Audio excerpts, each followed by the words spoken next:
ಕಲಿಯುಗದಲ್ಲಿ ಯಾರನ್ನ ನಂಬೋದು ಯಾರನ್ನ ಬಿಡೋದು ಅಂತಾನೆ ಹೇಳ್ತಿರ್ತಾರೆ ಕೆಲವರು. ಅದು ನಿಜಾನೇ ಆಗ್ಬಿಟ್ಟಿದೆ. ಯಾಕಂದ್ರೆ ಪ್ರಾಣ ಸ್ನೇಹಿತನೇ ತನ್ನ ಸ್ನೇಹಿತನ ಮನೆಯಲ್ಲಿ ರಾಬರಿಗೆ ಸ್ಕೆಚ್ ಅನ್ನ ಮಾಡಿಸಿದ್ದಾನೆ, ರಾಬರಿ ಮಾಡಿಸಿದ್ದಾನೆ. ಈ ಕುರಿತ ಒಂದು ರಿಪೋರ್ಟ್ ಇದೆ, ನೋಡೋಣ.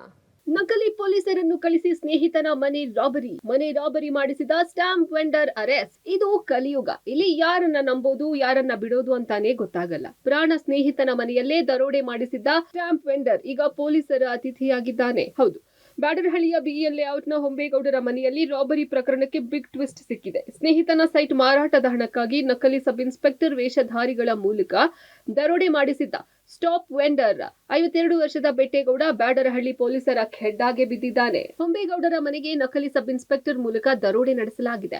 ಈ ದರೋಡೆಗೆ ಐಡಿಯಾ ಕೊಟ್ಟಿದ್ದೇ ಸ್ನೇಹಿತ ಬೆಟ್ಟೇಗೌಡ. ಜೈಲಿನಿಂದ ಪೆರೋಲ್ ಮೇಲೆ ಬಿಡುಗಡೆಯಾಗಿದ್ದ ನಾಗೇಂದ್ರ ಎಂಬಾತನಿಗೆ ಕರೆ ಮಾಡಿ, ನನ್ನ ಬಳಿಯೇ ಹೊಂಬೇಗೌಡ ಪೇಪರ್ ಮಾಡಿಸಿ ಸೈಟ್ ಮಾರಿದ್ದಾನೆ, ಮನೆಯಲ್ಲಿ ಸಾಕಷ್ಟು ಹಣ ಇದೆ, ದರೋಡೆ ಮಾಡಿ ಅಂತ ಬೆಟ್ಟೇಗೌಡ ಹೇಳಿದ್ನಂತೆ. ಈ ಬೆಟ್ಟೇಗೌಡನ ಸೂಚನೆಯಂತೆ ನಾಗೇಂದ್ರ ಶಿವಾಜಿನಗರದಲ್ಲಿ ಶೂಟಿಂಗ್ ಆಗಿ ಬಳಸುವ ಸಬ್ ಇನ್ಸ್ಪೆಕ್ಟರ್ ಡ್ರೆಸ್ ಅನ್ನ ಬಾಡಿಗೆಗೆ ತಂದಿದ್ದ. ಪೊಲೀಸ್ ಸಮವಸ್ತ್ರದಲ್ಲಿ ಹೊಂಬೇಗೌಡರ ಮನೆಗೆ ನುಗ್ಗಿ ಚಿನ್ನಾಭರಣ ಹಾಗೂ ನಗದನ್ನ ದರೋಡೆ ಮಾಡಿದ್ದ.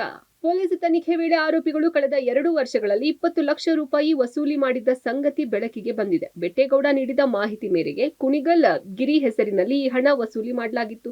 ಹೊಂಬೇಗೌಡ ಪ್ರತಿ ಬಾರಿ ಸೈಟ್ ರಿಜಿಸ್ಟರ್ ಮಾಡಿದಾಗಲೂ ಕುಣಿಗಲ್ ಗಿರಿ ಹೆಸರಿನಲ್ಲಿ ಹಣ ವಸೂಲಿ ಮಾಡಲಾಗ್ತಾ ಇತ್ತು. ಕಳೆದ ಬಾರಿ ಹೊಂಬೇಗೌಡರಿಗೆ 1.5 ಕೋಟಿ ರೂಪಾಯಿ ಬಂದಿದೆ ಅಂತ ಬೆಟ್ಟೇಗೌಡನೇ ಮಾಹಿತಿ ನೀಡಿದ್ದಾನೆ. ಈ ಹಿಂದೆ ನಾಗೇಂದ್ರ ಹಾಗೂ ಬಚ್ಚನ್ನನ್ನ ಪೊಲೀಸರು ಬಂಧಿಸಿದ್ರು. ಇದೀಗ ಪ್ರಕರಣದ ಪ್ರಮುಖ ಆರೋಪಿ ಸ್ಟ್ಯಾಂಡ್ ವೆಂಡರ್ ಬೆಟ್ಟೇಗೌಡನನ್ನ ಅರೆಸ್ಟ್ ಮಾಡಿದ್ದಾರೆ. ಸದ್ಯ ಬಂಧಿತರಿಂದ 570 ಗ್ರಾಂ ಚಿನ್ನಾಭರಣ ಹಾಗೂ 14 ಲಕ್ಷ ರೂಪಾಯಿ ನಗದನ್ನ ವಶಪಡಿಸಿಕೊಳ್ಳಲಾಗಿದೆ. ಜೈಲಿನಲ್ಲಿರುವ ಬಚ್ಚನ್ ಕೂಡ ಈ ದರೋಡೆಗೆ ಯೋಜನೆಯನ್ನ ರೂಪಿಸಿದ್ದನು ಎಂದು ತಿಳಿದು ಬಂದಿದೆ. ಸದ್ಯ ನಾಗೇಂದ್ರ, ಬೆಟ್ಟೇಗೌಡ ಮತ್ತು ಬಚ್ಚನ್ನನ್ನ ಬಂಧಿಸಿ ತನಿಖೆ ನಡೆಸಲಾಗ್ತಾ ಇದೆ.